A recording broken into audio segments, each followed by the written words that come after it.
آپ جس متا کو اگر جس متا کا آپ ذکر کر رہے ہیں، تو اگر آپ متا کو منسوخ نہیں مانتے تو پھر آپ وہی متا کریں نا جو نبی نے اجازت دی تھی۔ نبی نے جس متا کی اجازت دی تھی آپ پھر وہی متا کیا کریں۔ یا عبداللہ ابن عباس رضی اللہ تعالی عنہما نے جس کے جائز ہونے کا فتویٰ دیا تھا، آج آپ وہی متا کیا کریں نا۔ آپ نے اپنا خود ساختہ متا کیوں بنایا؟ دیکھو نبی نے اجازت دی متا کی، جیسے آپ کے اور حدیثوں میں ہے ٹھیک ہے، تو اس کا مطلب وہ متا کوئی فحاشی اور یعنی نہیں ہوگا، وہ کسی نہ کسی حدود پہ ضرور ہوگا، کوئی نبی اجازت دے رہا ہے نا، بقول آپ کی انہوں نے اجازت دی۔ پھر عبداللہ ابن عباس رضی اللہ تعالیٰ عنہما جیسا صحابی اس کے جواز کا فتویٰ اگر دے رہا ہے تو اس کا مطلب ہے کوئی کسی حدود و قیود میں ہوگا وہ متا، وہ عریانی و فحاشی اور نرا زنا نہیں ہوگا، ٹھیک ہے نا۔ اگر نرا زنا ہو تو پھر زنا کی حلت اگر ثابت ہو جائے تو زنا حرام کب ہوگا پھر، ٹھیک ہے نا۔ تو لہٰذا اگر آپ یہ کہتے ہیں کہ نبی نے اجازت دی تھی متا کی، نکاح متا کی، تو پھر آپ وہی والا متا کریں نا جس کی اجازت دی تھی، یا ابن عباس نے جو فتویٰ دیا وہی والا متا کریں۔ آپ نے اپنا متا کیوں گھڑا؟ پہلا سوال۔ دوسرا سوال یہ ہے کہ یہ ایک مسکنسیپشن ذہن سے نکال دیں کہ لوگ عام طور پہ کہتے ہیں یہ نبی نے اجازت دی تھی متا کی۔ نبی نے اجازت نہیں دی متا کی، یہ بڑی اہم بات میں بتانے لگا ہوں۔ یہ بہت عام ہے کہ نبی نے حلال کر دیا متا 3 دن کے لیے، نبی نے اجازت نہیں دی، نبی نے اس کو ناجائز نہیں کہا تھا، کیونکہ متا تو زمانہ جاہلیت میں اسی طرح چلتا آ رہا تھا جیسے شراب اور سود چلتا آ رہا تھا۔ اب شراب اور سود جیسے چل رہا تھا معاشرے میں تو نبی نے اس کو حرام نہیں کہا، خاموش رہے، اور 15-20 سال تک خاموش رہے۔ یعنی آپ کو پتا ہے نبوت کی بعثت کے 15-20 سال تک سود و شراب حرام نہیں ہوا۔ 15-20 سال کے بعد آپ نے یقینا اللہ کی وحی کے ساتھ جو ہے وہ آیات اتری تو شراب کو اس کو حرام کر دیا۔ کیونکہ ایک نقطے کی بات یاد رکھیں، اسلام کا کمال یہ ہے کہ جس چیز کا امر کیا تو فوراً کر دیا، یہ کرو، جس چیز کو حرام کیا جو چلی آ رہی ہے اس کو سٹیپ بائی سٹیپ کیا، کیونکہ ظاہر ہے کسی سے رکنا آسان نہیں ہوتا۔ اب شراب کو سٹیپ بائی سٹیپ حرام کیا، ٹھیک ہے نا۔ تو بالکل اسی طریقے سے جیسے نبی نے سود اور شراب جو ہے اس کو حرام نہیں کہا 15-20 سال تک، اور جو لوگ کر رہے تھے ان کو آپ نے ناجائز نہیں قرار دیا اور ان کا مواخذہ نہیں کیا۔ بالکل اسی طریقے سے متا بھی زمانہ جاہلیت سے چلا آ رہا تھا تو نبی نے اس کو حرام قرار نہیں دیا، خاموشی اختیار رکھی، یہاں تک کہ ایک غزوے کے موقع پر جو ہے وہ صحابہ اکرام رضوان اللہ علیہم اجمعین مجاہدین اسلام گھروں سے دور تھے، وقت کافی ہو گیا، اب ان کو یہ ضرورت پیش آ گئی اپنی بیویوں کی، تو انہوں نے پھر یہ متا کا نکاح کیا تو نبی نے ان کو منع نہیں کیا، خاموشی اختیار کی کہ چلو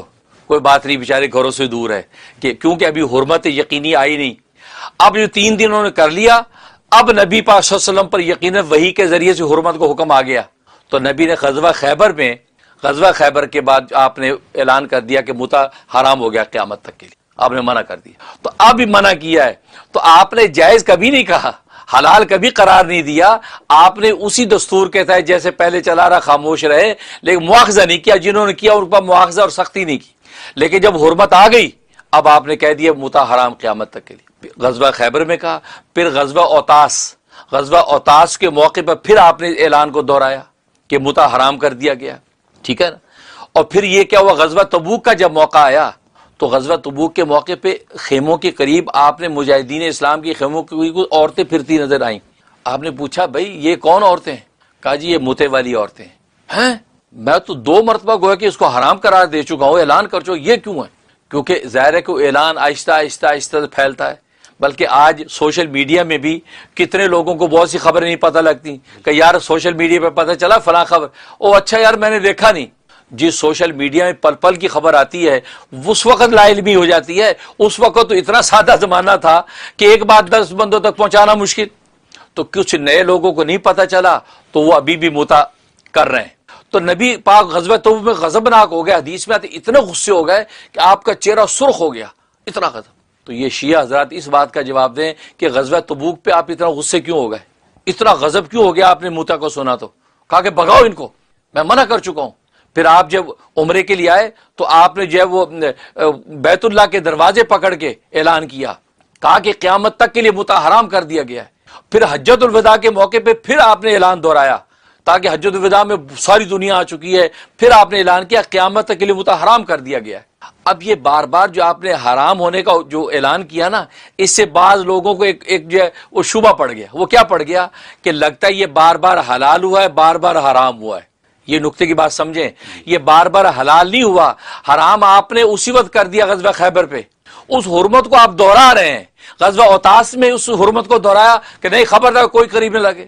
پھر آپ نے عمرے پہ آئے تو بیت اللہ کے دروازے پکڑ کے اس اعلان کو دہرایا کوئی یہ عمل نہ کرے، پھر حجۃ الوداع میں اسے تو وہ حرمت جو تھی اس پہلی جو حرمت اسی کو دوہرا رہے ہیں آپ ہیں۔ جواز اسی وقت ہی ہوا تھا کہ جب وہ لوگ 3 دن کر لیا،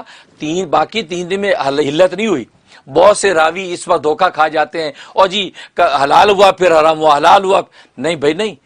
ایک جب چلا آ رہا تھا حرمت جب آئی اس کے بعد پھر کبھی حلال نہیں ہوا۔ ہاں نئے لوگ جو اسلام میں آئے یا نئے لوگوں کو جو پتہ نہیں ہے، جن تک اطلاع نہیں پہنچی، وہ اس میں مبتلا ہوئے تو نبی نے اس اعلان کو بار بار دہرایا، تو اس کو یہاں تک حجۃ الوداع تک اس کو دہرایا تاکہ کوئی بھی متع کے قریب نہ جائے، یہاں تک کہ حضرت عمر فاروق رضی اللہ تعالیٰ کا زمانہ آیا، آپ نے پھر اس ممانعت کو قانونی حیثیت دے دی، حکومتی سطح پر آپ نے اعلان کر دیا خبردار اگر کوئی متع کرتا ہوا پکڑا گیا تو اس پر زنا کی حد جاری کروں گا میں۔ تو حضرت عمر رضی اللہ تعالیٰ نے حرام نہیں کیا، لوگ کہتے ہیں حضرت عمر نے حرام کیا، حضرت عمر نے تو وہ جو حرمت نبی کی تھی اس کو قانونی اور حکومتی سطح پہ، جیسے کوئی آفیشیل سطح پہ گورنمنٹ ایک چیز کو منع کر دے تو گویا کہ حضرت عمر نے وہ کیا تاکہ کوئی اس خوش فہمی میں غلط فہمی میں یہ گناہ کر نہ لے، تو آپ نے یوں منع کر دیا۔ اب دیکھو یہ تو اس لیے یہ کہنا کہ نبی نے جائز کیا، جائز نہیں کیا، جائز تو چلا آ رہا تھا زمانے جاہلیت سے اور آپ نے اس پر خاموشی اختیار کی، جیسے میں نے بتایا شراب اور سود میں، لیکن جب حرمت آ گئی تو آپ نے حرام کر دیا، پھر بار بار اس حرمت کو دہرایا تاکہ اس میں کوئی مبتلا نہ ہو، اور حضرت عمر نے اس کو قانونی اور حکومتی سطح پر اس کو عام کر دیا۔ یہ تو اس کی حرمت مان کی بات۔ اب رہا جو متع نبی کے زمانے میں ہوتا تھا آپ وہی کریں نا، اگر آپ کہتے ہیں جی ہمیں تو پتہ نہیں کہ منسوخ ہو گئے نہیں تو کم از کم آپ وہی متع کریں، آپ نے اپنا متع کیوں گھڑا؟ اگر وہی والا متع کریں تو پھر ہم آپ سے علمی بحث ہی کریں گے کہ نہیں جی منسوخ ہو گیا، آپ کہتے ہیں منسوخ نہیں ہوا، ٹھیک ہے نا، لیکن آپ کون سا متع کر، آپ تو وہ متع کر رہے ہیں جو خالص زنا ہے، کیونکہ یاد رکھیں متع کے 2 مفہوم ہیں، متع کے ایک مفہوم ہے نکاح موقت، وقتی نکاح، اور نکاح موقت کیا ہوتا تھا، یہ جو نبی کے زمانے کا متع وہ بتا رہا ہوں، وہ یہ ہوتا تھا کہ باقاعدہ گواہ ہوتے تھے، مرد عورت میں نکاح کی اہلیت ہوتی تھی، اہلیت کا مطلب ہے کہ عورت کسی کی منقوہ پہلے سے نہیں ہے، یہ اہلیت کا مطلب یہ اہلیت ہوتی تھی، نکاح ہوتا تھا، گواہوں کی موجودگی میں ہوتا تھا، اور نکاح ہونے کے بعد جو ہے البتہ اس کی مدت طے ہو جاتی تھی کہ ہم یہ 3 دن کے لیے ہمارا نکاح ہے، وہ 3 دن گزر جاتے تھے تو طلاق کی ضرورت نہیں ہوتی تھی، 3 دن گزرنے کے ساتھ آٹومیٹکلی نکاح ختم ہو جاتا تھا، یہ تھا نکاح موقت کہ جو کو مقرر کر دیا جاتا تھا کہ جس کے اندر جو ہے گواہوں کی موجودگی میں باقاعدہ مرد عورت کی اہلیت کے ساتھ جو ہے وہ نکاح ہوا کرتا ہے، اور اس کے بعد جو ہے وہ مدت متعین کر دی جاتی ہے، اور پھر جب وہ مدت گزر گئی، جیسے موضع پر مسا ہے، موضع پر مسا کی مقیم کے لیے 1 دن 1 رات کی مدت ہے، اب 1 دن 1 رات گزر گیا تو آٹومیٹکلی خود ہی آپ کا مسا ختم ہو جاتا ہے۔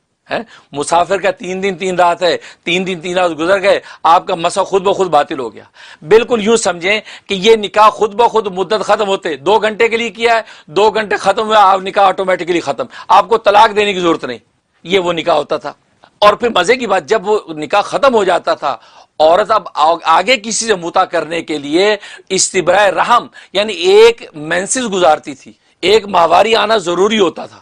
ایک ماہواری آ گئی اس کا مطلب اس پہلے والے کا کوئی نطفہ اندر نہیں ٹھہرا، کوئی بچہ نہیں ہے، اب کسی دوسرے سے متع کرتی تھی۔ یہ تھا وہ متع جو نبی کے زمانے میں تھا، اور آج جو متع ہوتا ہے شادی شدہ غیر شادی شدہ سبھی شادی شدہ عورتیں متع کر رہی ہیں، کوئی گواہ نہیں ہے، بس مرد عورت آپس میں معاہدہ طے کر لیتے ہیں، ہم 3 دن کے لیے متع کر لیتے ہیں تو میں یہ 5000 روپے دوں گا یا $500 دوں گا 3 دن کے لیے، وہ کہتی ٹھیک ہے، اب 3 دن یہ نہ کوئی گواہ ہے یہاں پر، ٹھیک ہے نا، اور نہ جو ہے وہ استبراء رحم ہے، مطلب ایک حیض مدت بھی نہیں گزارتی، جیسی اس کی مدت گزرتی ہے دوسرے سے کر لیتی ہے، یعنی گویا کہ نعوذ باللہ لائن لگی ہوئی ہے، باری باری وہ عورت کئی لوگوں سے ایک رات میں کئی لوگوں سے متع کر رہی ہے۔ یہ متع کس حدیث میں آیا ہے؟ ایسا متع تو خالص زنا ہے۔ اور مزے کی بات اس لیے علماء کرام نے چیلنج کیا کہ ایسا متع حضرت آدم علیہ السلام سے لے کے آج تک کسی آسمانی دین میں نہیں ہے، یہ تو زنا اسی کو تو کہتے ہیں۔ معلوم یہ ہوا کہ آپ نے جو متع جاری کر رکھا یہ تو خالص زنا ہے، اس متع کی نظیر تو قرآن و حدیث میں نہیں ہے۔ آپ نام لے رہے ہیں نبی والے متع کا، نام لے عبداللہ بن عباس والے متع کا، اور کر رہے ہیں آپ اپنا والا متع، تو اس کی جو اجازت نہیں، لہذا اس لیے وہ جو نکاح موقت کے معنی میں جو متع ہے یہ نبی کے زمانے میں تھا اور جس کا میں نے کہا منسوخ کر دیا گیا، اور وہ میں نے تفصیل بتا دی۔ اور آج جو یہ مروجہ متع جس کو کہتے ہیں، آج جو متع رواج پا رہا ہے اس کی نظیر کہیں نہیں ہے، یہ خالص زنا ہے اور کچھ بھی نہیں۔ ٹھیک، یہ تو متع کی حقیقت ہو گئی۔ اور دوسری بات، نکاح مسیار، نکاح مسیار جو سعودیہ میں علماء نے اجازت دے دی ہے تو یہ بھی متع نہیں، متع نہیں، آسمان زمین کا فرق ہے۔ نکاح مسیار، مسیار ہے یسر سے، یسر کا معنی آسانی، ایسر، آسان، یہ ایک آسان نکاح ہے۔ آسان نکاح کا مطلب یہ ہے کہ آج کی تیز رفتار زندگی دنیا میں ہوتا یہ کہ ایک عورت مالدار ہے، وہ سوچتے بس مجھے ایک مرد کی ضرورت ہے، وہ دن میں کسی مجھے آ کے مل لیا کرے، مجھے اس سے کوئی نان نفقہ نہیں چاہیے، سکنا نہیں چاہیے، میں اپنا خود بزنس مین عورت ہوں، مجھے بس ٹائم بھی نہیں میں راتوں اس کو دوں۔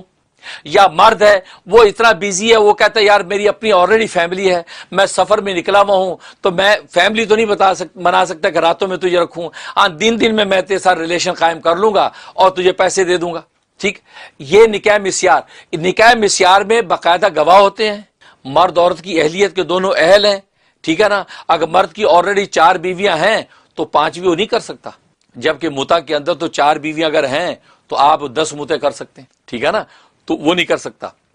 تو اس کو اہلیت ہونی چاہیے۔ دوسرا اس کا باقاعدہ گواہ ہوتے ہیں، ایجاب قبول ہوتا ہے، مہر مقرر ہوتا ہے، ہر چیز مقرر ہوتی ہے۔ ہاں طلاق کا اختیار مرد عورت کو دے دیتا ہے سم ٹائم کہ بھی دیکھو میں تمہیں طلاق کا اختیار دیتا ہوں اور ہم یہ نکاح کر لیا۔ اب مثلا یورپ میں جا کے اس نے نکاح کیا، اب یورپ سے جب واپس آتا تو کہہ دیا آپ کو میں نے طلاق کا اختیار دے دیا ہے، جب تیرا جی چاہے طلاق دے دینا۔ عورت جب خود اپنے آپ کو طلاق واقع کر لیتی ہے، وہ نکاح سے نکل جاتی ہے، عدت گزارنے کے بعد کسی اور سے نکاح کرتی ہے، 3 ماہواری پوری عدت گزارتی ہے۔ تو یہ نکاح مسیار تو باقاعدہ نکاح ہے کہ جو علماء سعودیہ نے جس کو ڈیفائن کیا ہے، یہ باقاعدہ نکاح ہے، اس کے اندر تو کوئی متع کی نجائز زنا والی بات ہی نہیں ہے۔ تو اصولی طور پہ نکاح مسیار پر آپ اعتراض کر ہی نہیں سکتے، اصولی طور پر نکاح صحیح کی ساری شرائط اس کے اندر موجود ہیں۔ اور یہ سفری طور پہ جیسے متع، اچھا متع جو کیا جاتا ہے آج، یہ متع تو حضر سفر سب میں کرتے ہیں، جبکہ نبی کے زمانے سے